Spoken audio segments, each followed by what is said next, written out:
Now we have to see example based on distances. So we will see that example. For measuring large distances, astronomers use the following units. One astronomical unit, that is 1.496 into 10 to the power 11 meter. Then one light year, 9.46 into 10 to the power 15 meter. And then one parsec, 3.08 into 10 raised to 16 meter, which is approximately equal to 3.26 light year.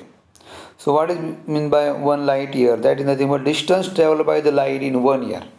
So you can do this multiplication also. 365 into 24 hour, that is 60 into 60 into 3 into 10 raised to 8 meter per second, then you will get this value, 9.46 into 10 to the power 15 meter. Then one parsec is the distance from where one astronomical unit subtends at an angle of 1 second of r.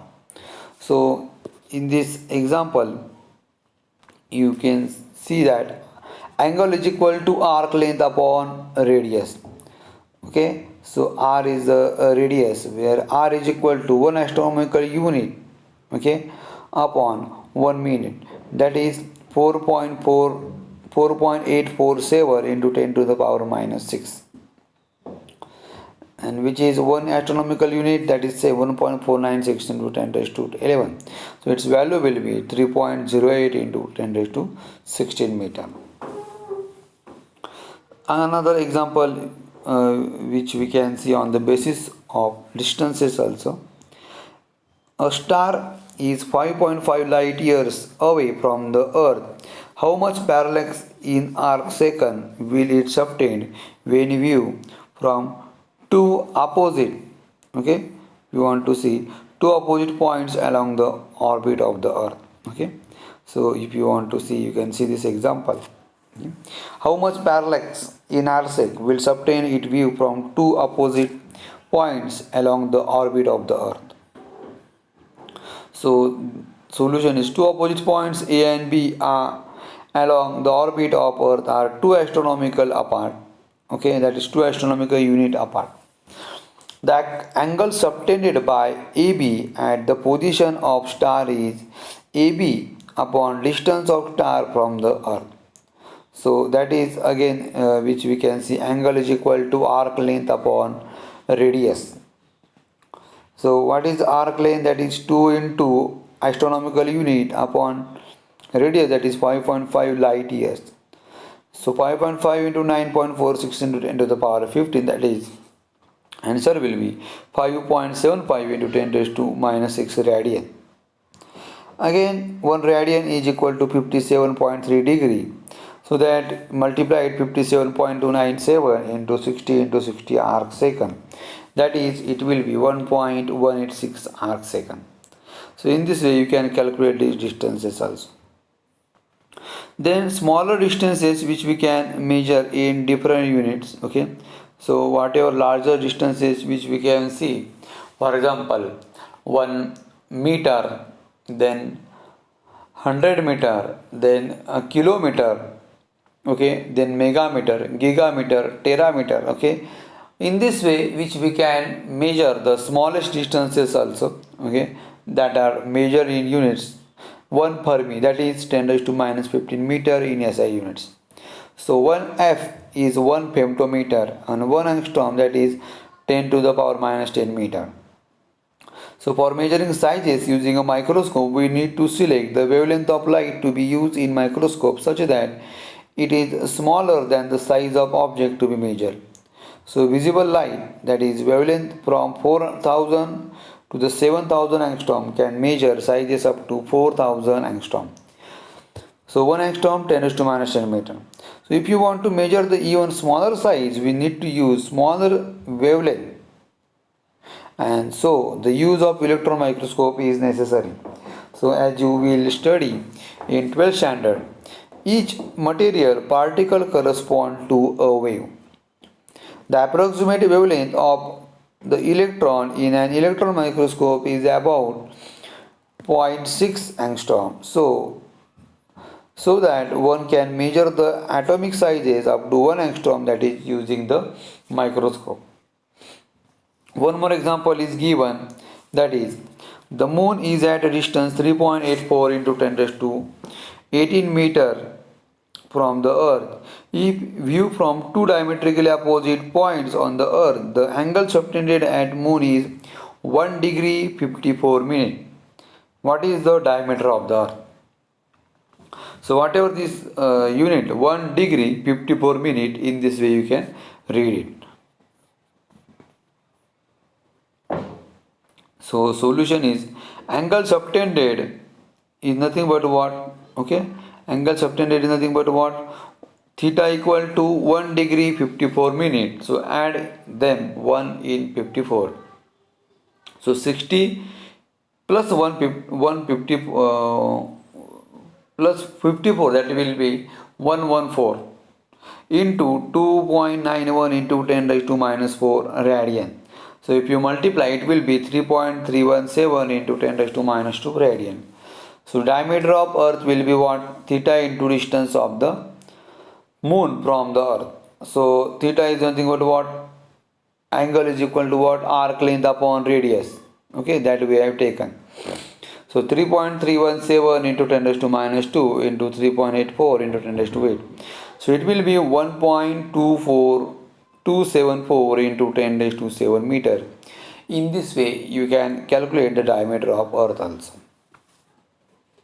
Now next, that is measurement of mass. Since in 1889 a kilogram was the unit of mass of shiny piece of platinum iridium alloy kept in a special glass case at the International Bureau of Weights and Measures. So this definition of mass has been modified on 20th May 2019. The reason being that carefully kept platinum iridium pieces is seen to pick up microparticles of dirt and is also affected by the atmosphere, causing its mass to change. The new measure of kilogram is defined in terms of magnitude of electric current. We know that electric current can be used to make an electromagnet. An electromagnet attracts magnetic materials, applications such as cranes to lift heavy piece of iron or steel. So, the kilogram mass can be described in terms of amount of current which has to be passed through an electromagnet so that it can pull down one side of an extremely sensitive balance to balance the other side, which holds one standard, that is kilogram mass. So while dealing with mass of atoms and molecules, kilogram is an inconvenient unit. Therefore, their mass is measured in atomic mass unit. It will be very easy to compare mass of any atom in terms of mass of some standard atom which has been decided internationally to the carbon 12 isotope. It is 1/12 of mass of an unexcited atom of carbon 12 is called atomic mass unit. So one atomic mass unit is equal to 1.660540 into 10 to the power minus 27 kilogram with an uncertainty of 10 in the last two decimal places. So whatever this one atomic mass unit that you can use in 12th standard, okay, then you will easily understand how we can use. So in chemistry you have most of the unit in atomic mass unit. So this is the measurement of about mass. Now we will see measurement about time. So we know that SI unit of time is the second. So for many years during one mean solar day was considered as a reference. A mean solar day is average time interval from one noon to the next noon. So the average duration of a day is taken as 24 hours. So remember this, one noon to the next noon, so it has total 24 hours.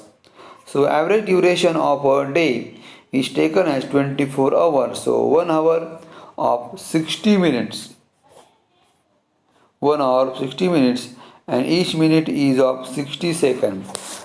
Thus, a solar day, that is a mean solar day, is equal to 24 hours.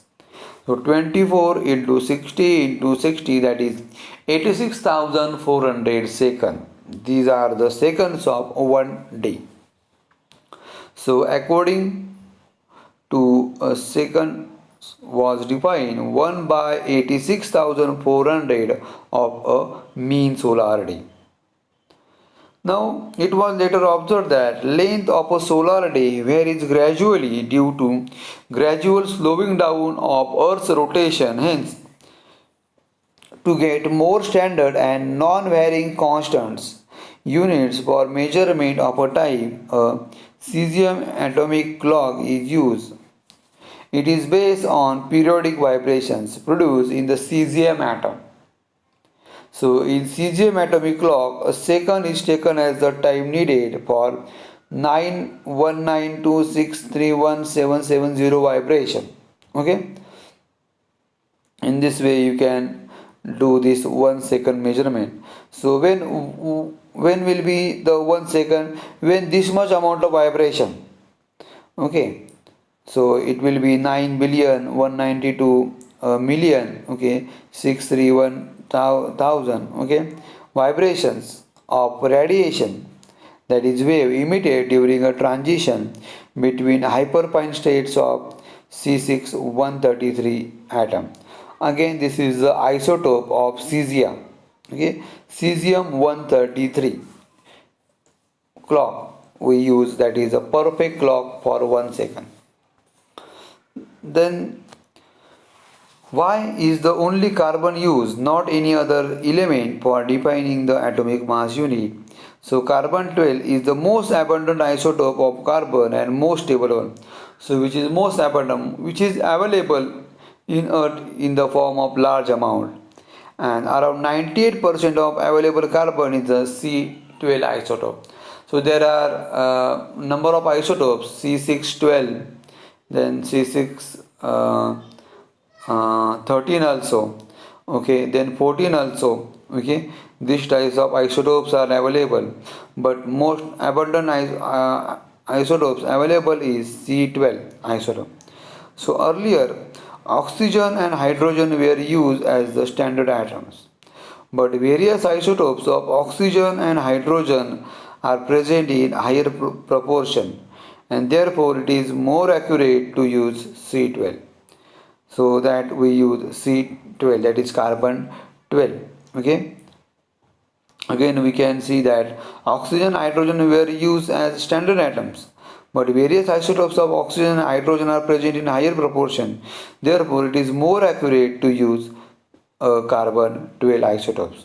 So in this way you can measure the mass also, time also, okay, length also. So we have seen measurement of time also, then here measurement of mass also, and here measurement of length also by using parallax method. So you can keep in mind these points also, that is 1 microsecond, nanosecond, millisecond, these terms for smaller measurement also. Okay, for measure we can use millimeter, okay, then kilometer, then megameter, gigameter, and terameter.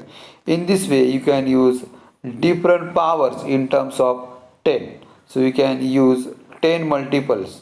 Okay, so in this way we can use different units. Okay, so that we have to see the measurement of mass, measurement of time, and measurement of length. Now on the basis of that we can see the derived units also, we can measure the derived quantities also. But before that we will see next point, that is dimensional analysis. So this dimensional analysis is totally based on the units. So you have to mug up all the units, okay, whatever we have learned. So whatever these 7 fundamental quantities we have seen, okay, all these quantities and their units also you have to learn, and then about this derived units also, then we can study this dimension analysis also. Okay, so keep in mind these 7 fundamental quantities and its units, then we will see its dimension analysis. Thank you, student.